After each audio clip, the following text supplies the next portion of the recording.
Yeah. Yeah. Why those chairs there? For us, it's okay for us. Maybe you guys should be in front.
That Marylou has brought in from Germany, and she has created this work with a lot of love. Yeah, maybe we should give a second or two for people to settle down. But Marylou, the drum was getting worked up with the time, and I said like, it's quite normal. It will be half an hour, 1 hour, 2 days. So we are very grateful to have Marylou here. She has created this work with a lot of care and attention and dedication and hard work. I hope at some point she will tell us where the photos are from, because yesterday she was pointing to photos which are from Agonda and all over the place. And that's the end of Goa. But apart from that, there is a beauty in the pictures, there is a story in the pictures of a lifestyle which is fading away, and there's a lot of much more material waiting for you all to focus on as you go through the work. So we are really glad to have her here for a number of reasons. One is the work is important to work. We need to document this work. People like Mandalya have been doing it for a long time, and we need more of it. However much we do, it will never be enough. Secondly, the Saligão Institute is at the moment going through a revival. So there is a lot of optimism and positive feelings among all of us. Many people are here from the community, Dean, the President, Ambrose, and Celso, engineers, and other people who have put in a lot of work to make this 90-year-old institute.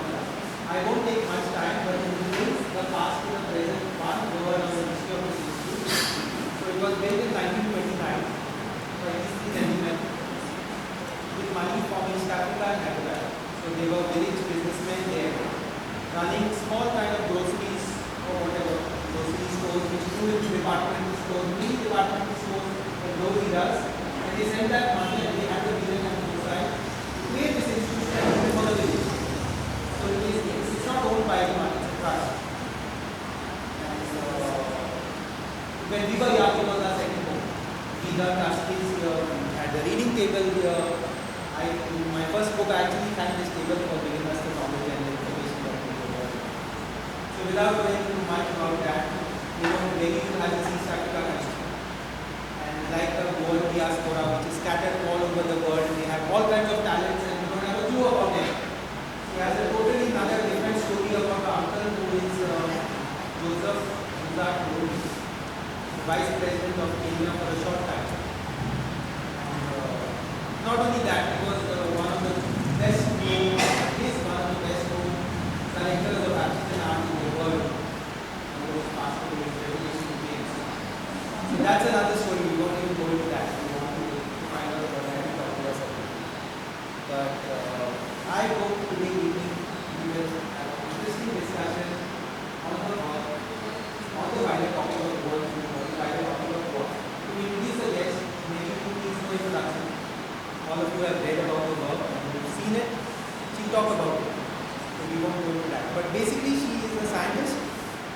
Berlin, grew up in East Africa, who loves photography in the world. Second person who needs no introduction is Dr. Fatima Zuzarte. She is an illustrious author of many books on Indo-Portuguese history. But of late, for a long time actually, but she's been writing of late for the last 10-12 years. She has come out with 2 or 3 books on the history of world food. So one is called Cuisine de Goa, another is called Cuisine de Goa Glossary. She describes all different aspects of world food. She knows the food like the back of her hand. So she asked us what exactly you expect us to talk. I said, you know, you don't even have to prepare. You know it like a dish is going to come out spontaneously. So you find, please feel free to interact, ask her questions, because she comes with all this knowledge of the global impacts of Goan food, where each dish comes from, what are the influences and all that. And of course, Clyde, our youngest member, he's author, a journalist, and a podcaster from that order. So either these interesting set of podcasts, they were interesting things even with me, but he has these indicate podcasts about different aspects of Goan. So he's talking to people and finding out things about training, about Goan music, Goan bands in Bombay. And he's also authored this book called Saligão, where he talks about Saligão, the alternative towards the stress management. So I leave it forward to you, maybe with a question. First, Marylou, tell us something about how this exhibition came about. But then keep it free-wheeling and let it move around. You'll have to hold it without guessing. First of all, thank you all for coming here today. Especially thank you to Niti for inviting me to have my exhibition here. It's been an experience, some good, some bad. I've learned the whole way of taking PhDs, not working a lot as well, which is the way my journey perfectionist, especially when it comes to time. And Fred was very good in slowing me down and telling me, we're not in Germany, just wait, things will come. And it did. So today we come together to present my work. And I just want to just briefly tell you how this work came about. The idea was to come to Goa and of course for your roots and to connect with the food, with the people, with the customers, because we came here on holiday that was never enough. We just wanted to stay longer. So I thought I'd combine it with photography, and my specialty in photography is actually portraits. So I wanted to photograph the women and also write their stories, which I found very interesting. But the more women I met, the more they blocked away and said, why do you want to photograph me? Don't you want to photograph my husband? I said, no, I'm interested in you and I'm interested in your stories. And eventually they'd start to, or they'd serve tea and maybe a croquette or something, and they said, oh, you must try my food. And I noticed they always talked about food. So I said, well, how about if I photograph you in the kitchen? And that was the thing that changed. They said, sure. That's where all my stories started, was basically in the kitchen, and that's when they started to talk about their history, as well as their families, as well as even their thoughts on their position in the family. All very interesting. I realized how important, how strong the woman's role is in the household. And through the years that I've been photographing, I realized that there are many aspects of this whole diaspora story that I was searching for. And this exhibition evolved from realizing that in India, especially in Indo-Asia, women or people cook with their hands. They smell, they touch, they go to the market, they smell the food. They're always using their hands to cook. Not so in the Western world. So there was, for me, it was a very clear aspect that was going on. And so this exhibition has evolved from the 5 senses of touching, touch, smell, sight, taste, and hearing. Because I also would hear things like, now wait for 2 whistles of the pressure cooker and you know it's done. I had never heard that. You know, I used to always open it. But these are the things that it's all your five senses are in the kitchen, and all of the women respond to that very, very predominantly. So I have a variety here of pictures involving all these five senses. And on the corner on that wall over there, there's some of the people who have helped me. And over the year, every year that I come to Goa, I go and visit these people all over again. Have tea with them, take them pictures, discuss their lives with them. So it's been a wonderful, wonderful friendship that I've developed here in Goa itself. So once again, feel free to ask questions even while we're talking, that's fine.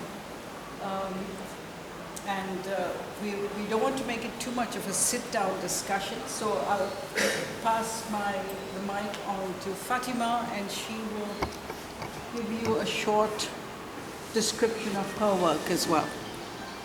Thank you. Doctor, maybe you want to tell us about the history of Goan food and your encounter with it from the point of being a historian and a researcher, and of course a creator of food yourself. Well, I started writing on food, I think, when I was doing my research on health and hygiene in Goa. That was in late 1980s. And I tried to find out the kind of food people ate and the kind of what caused several diseases due to lack of food and so on. But it was just connected with health and hygiene, nothing more than that. And then I came across various records at the archives here and there. And then I started, in 2003, I organized a seminar, Indo-Portuguese seminar, international seminar. And at that time, I had to present a paper. And I didn't know what should be the topic, because it was a very wide topic, this. And so I decided to talk about the Goan food. And I called it The Trail of Aroma. And it was a paper of just, say, 30, 40 pages.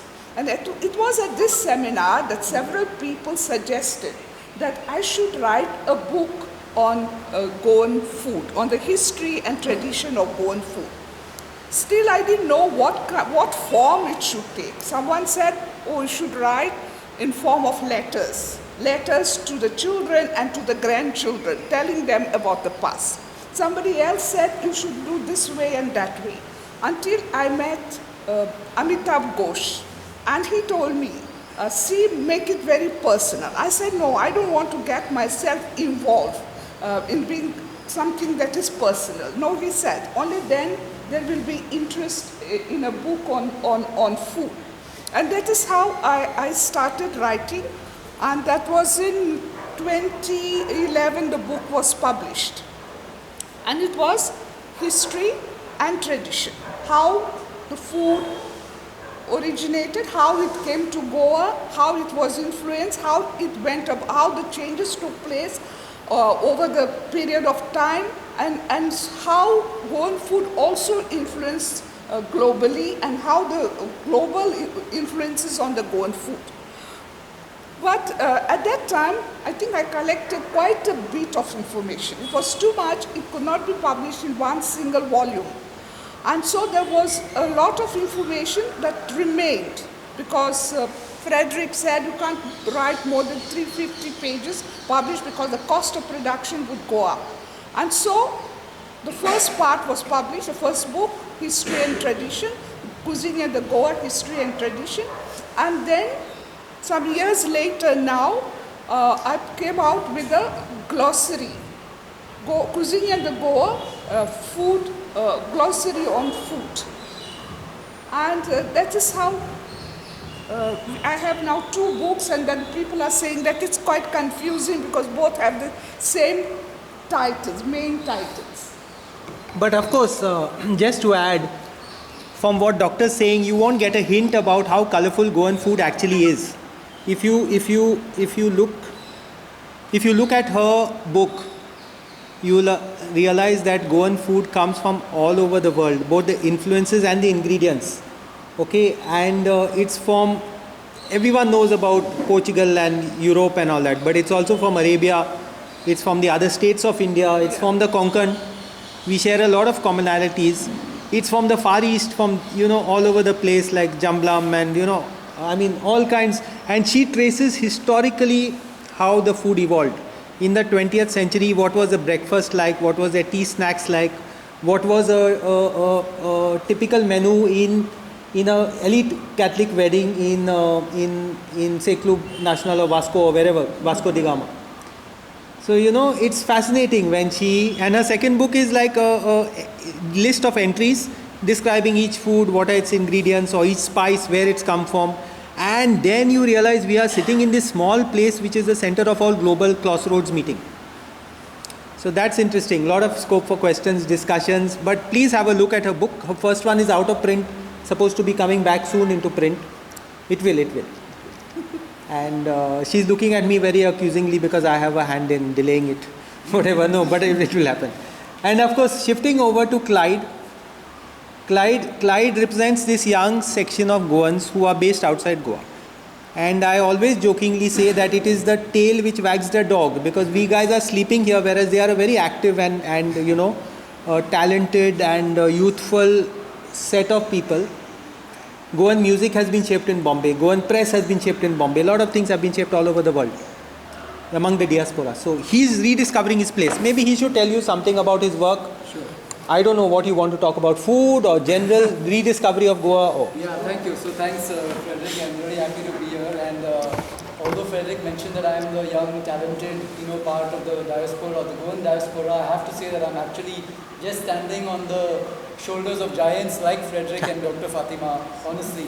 So I've borrowed a lot of their own research and their own work with what they're doing. And I did go through your book, and a lot of the food aspects of the in my book are from your book, right? So like I said, I'm inspired by them, and Frederick, of course, with all his many books as part of 1556. So since the theme is cuisine and food and all of that, I'll just like to talk a little bit about my book Susegat, which I think is like an appetizer, which will, like a tona klang as they say, which will kind of tickle your palate a little bit and whet your appetite to explore more about Goa, whether it's the food, the culture, the history, the music.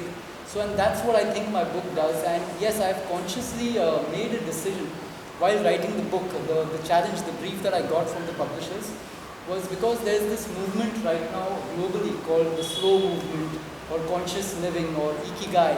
So they said that there's now Susegat, can we explore that? Now as Goans, all of us know of Susegat in a slightly negative connotation, right, which is too laid back, too lazy and all of that. But of course there's also this charm to it, this peaceful way of living. It's wide that, like Marylou was saying, that you need to kind of, go along with. So my challenge was how to kind of take this word, present it in a manner that will maybe reclaim some of its charming ways, but also overcome some of its, the lazy, laid-back part of it. So that was the challenge that I had. And then there was the slow movement part that I had to also address. So it was all of that, that I had to bring in. And then the style of writing had to be to maybe someone who really doesn't know too much about Goa, doesn't know too much about its history. So I didn't want to make it very heavy. That's why I said it's like an appetizer, it'll just tickle your palate, and then on your own, after you've kind of tasted a little bit of the book, then you can kind of explore it deeply. So that's the book broadly. And then after that, I've started a podcast series, which is basically an interview with very, very prominent personalities. Frederick is on that podcast. By mistake. No, very much by intention. So yeah, that's what I'm trying to do. And when Marylou asked me to be a part of this, I said, wow, that's great. And I think pictures speak 1,000 words, like they say. And of course, Dr. Fatima has written many thousands of words on cuisine, exploring all of that. So I think the cuisine, like we are seeing depicted over here, shows the slow nature of eating food, of connecting with your food. And the only takeaway that I have from Susegat is, because we all can't live Susegat lives anymore, I think, especially with technology, with our own wants of convenience. But maybe we can try to connect with things, whether it's food or culture. And I think that's what we are doing today over here, connecting with each other. So yeah, that's what I want to say. Just a word from everyone on your reactions to Marylou's work. Maybe we start with Fatima and... I mean, like, from a historian's point of view, doctor, from a food practitioner's point of view, Fatima is a very good cook. So I can vouch for that. So, like, how do these photos relate to you? How do you see them? It tells the history of my times, no? Now things are changing, but many of these things in my childhood and even afterwards, they were being done. The way she's eating, the way she's grinding there, or scraping the coconut. Today we no longer grind. I mean, most people don't grind their coconut and the curries and the ingredients the way they are grinding. So many changes. So it shows the changes that have taken place. So is that change a good thing or a bad thing or a mixed blessing? I mean, like, what's your thought? Who has the time now to grind like that? There is no time. People are very busy. They have so many things to do and they have no time. So they want to find some quick methods.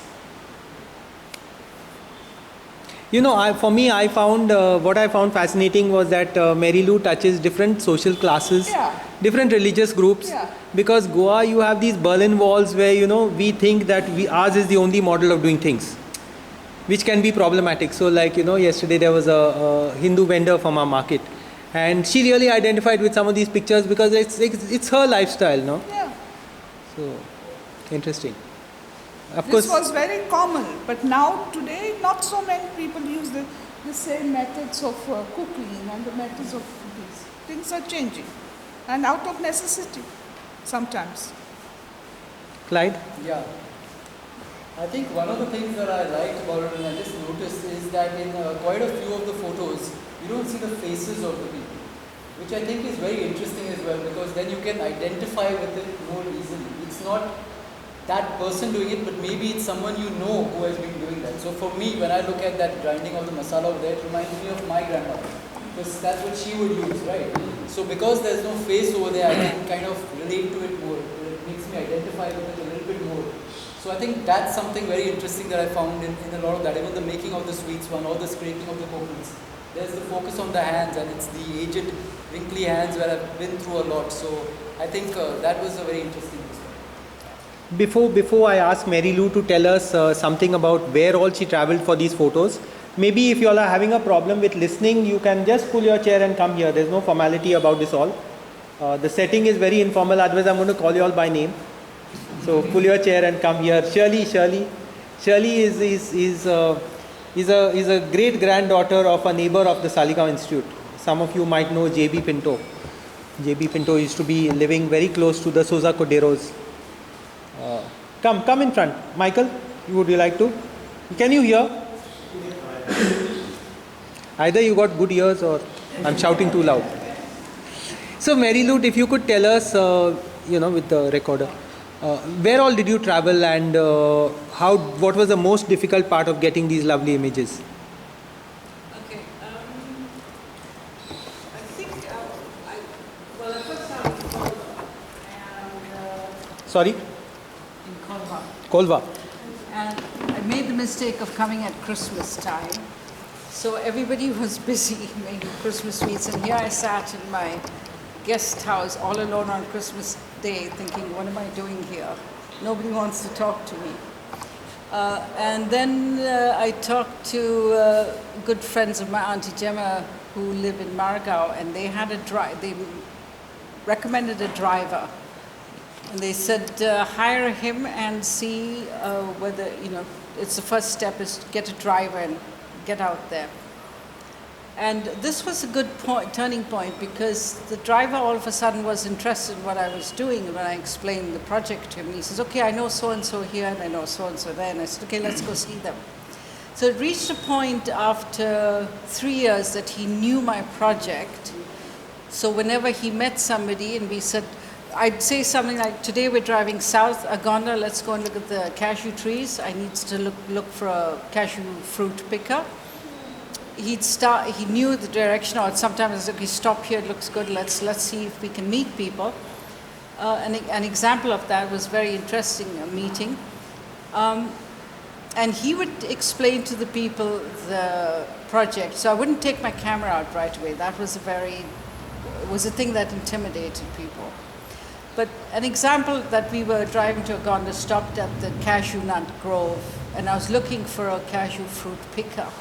So we're both looking towards the cashew grove, and all of a sudden he says, madam, look behind you, and I turn around, and here's Lakshmi carrying a bucket of cashew fruit on a head in the most colorful sari. And I just turned and clicked. And that's how we started the friendship. And this is how I got to know a lot of my subjects, is we just drive, stop at a village, walk around, talk to people, and they'd say, yes, come in. And I'd explain my project, and he would translate and everything. So that's how I ended up from Uganda all the way up to Terrakol, through my aunt and uncle and their friends. Unfortunately, we were not able to get a beamer, but there's a video that I've made of us having a very typical Goan lunch in Terrakol, where I just placed my tiny GoPro camera at the table and moved it several places, and nobody was aware of it. And so it's this beautiful conversation that goes on. Carl, you're in it too. That is the conversation that's back and forth, discussing the food, criticizing the food, which is fine, but it's such a lively table, and it's such a lively way Goans eat. This is and I recorded this, and I play it every now and then because it's a wonderful way to eat together. Again, you're sensing, you're sensing, all your senses are aware. You're listening to conversations. Somebody's criticizing something, or somebody saying this is the best crab curry I've ever had. But that's how I met my people, was just to involve themselves. And the drive, I have to say that my driver has learned the project and has, at least we've trusted each other, let's put it this way, we've trusted. That's how I was able to travel distances. Yeah. To put a provocative question to you, as an expat, as a diasporian, do you feel that you are exoticizing Goan food, or contrarily, do you feel that you can see it in a slightly different way from the rest of us because it's so ordinary to us? Mm-hmm. We wouldn't see these images. Where would you place yourself on this scale? For me, it was, no, I wouldn't say it was exotic. It was coming down to the, let's say, the basis, the ground level of how things are made here. Of course, we knew people scrape coconut for their curries. You collected the coconuts off the tree and stuff. But when you're actually in it and you're noticing it for the first time, you notice more. This is your everyday work. But you are able to notice just interesting things. And so I paid attention to that. You know, it was for me not only just noticing these, but these people allowed me into their homes, which was, I was very grateful for. The women trusted me. So it was, for me as a photographer, it was, wow, as a woman photographer, they're trusting me into this place. So I took advantage of it, but I respected their territory, right? Interesting. Yeah. Some questions? Any questions? Yeah, feel free to ask questions.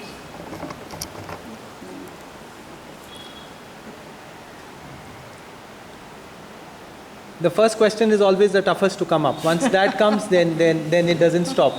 Yeah, please. Is there a possibility of a book? Because I'd love to see your book published in your books. Was that in the pipeline? Yes, it is. Yes, a coffee book. And I also will write the stories of the women, or the history of the women that have talked. Yeah. Certainly. What was the experience in Germany of exhibiting this? I know you got caught up in the pandemic, but you had your exhibition there first. Yes. In Berlin. How was it? I had my exhibition in October, and then COVID, we had a lockdown in 2020. The response was very good, very interesting. There were new things that they had not seen, or examples. Well, what I did for the exhibition at this place that I had it was, I had a tray of all the spices around, and in the middle I had the masala that came from these spices. So somebody took the tray around and said, okay, these are the spices that belong to the masala, and then she'd lift the cover off and they'd smell this masala. And the most reaction was, oh my goodness, I didn't know masala came from so many spices like this. And they realized, oh, we can do this at home if we have a good grinder, of course, electrical grinder. So there was a lot of interest in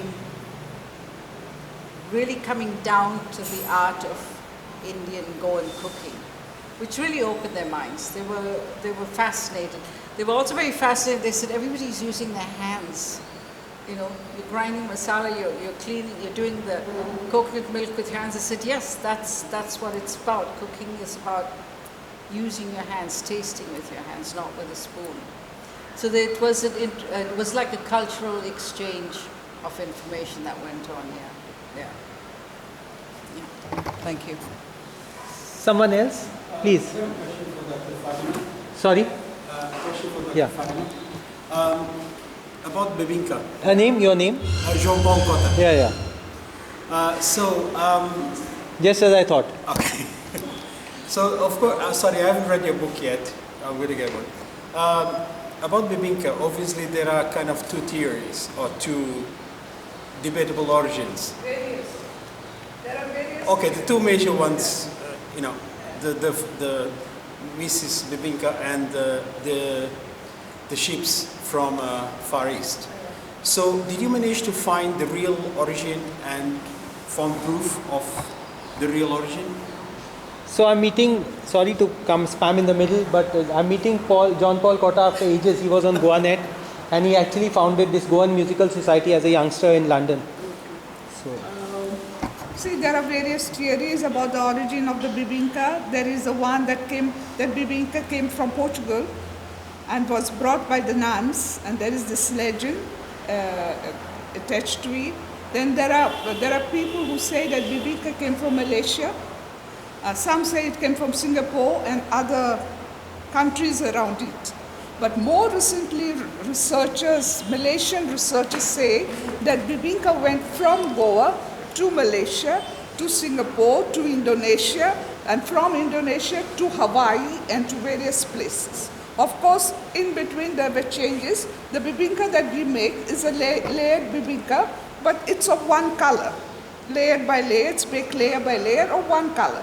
But in Singapore, in Indonesia, they put color, and so those layers are colored.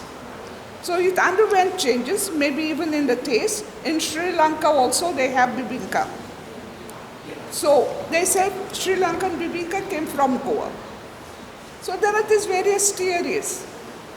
About a layered bebinka, that legend says that the nuns made a bebinka and sent to the missionaries close by, and they found the bebinka very small, and the priests asked them to increase the size of bebinka and to add more layers.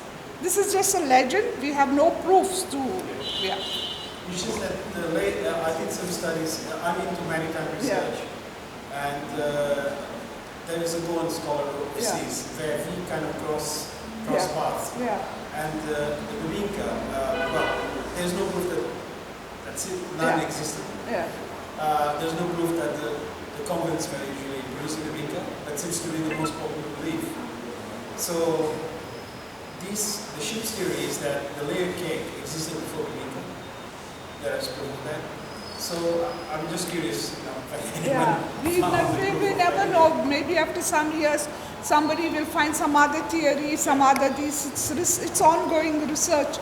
Food, whether it is food or anything, it's a kind of ongoing research, and every time people are finding new things that we didn't know before.